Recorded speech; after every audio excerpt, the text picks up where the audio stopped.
Magandang buhay sa lahat. Enrique Hill, sa wakas, may update na ito sa kanyang Instagram account. Halata sa mga fans na namiss nila si Enrique Hill na umaktive sa kanyang IG account. Ayon pa sa kanila, sana Ken, palagi ka nang nag-a-update dito. We miss you so much.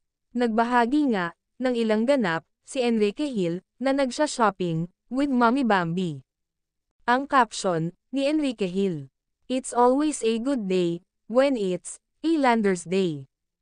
Enrique Hill, with Landers PH, enjoy na enjoy si Ken habang ito ay namimili. Ang saya lang panoorin ang binata na super saya sa kanyang ginagawa. Ang masasabi ko lang, si Enrique Hill lang ang sobrang nakikita ko sa social media na sobra ang pagpapahalaga sa kanyang mommy. Family-oriented talaga ito. Wish ko, sana soon, magkaroon na siya ng masayang pamilya.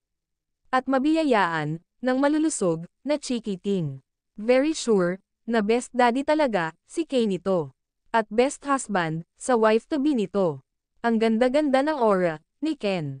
Super happy, as usual. Nakaka-good vibes ang aura nito, lalo pag ngumingiti.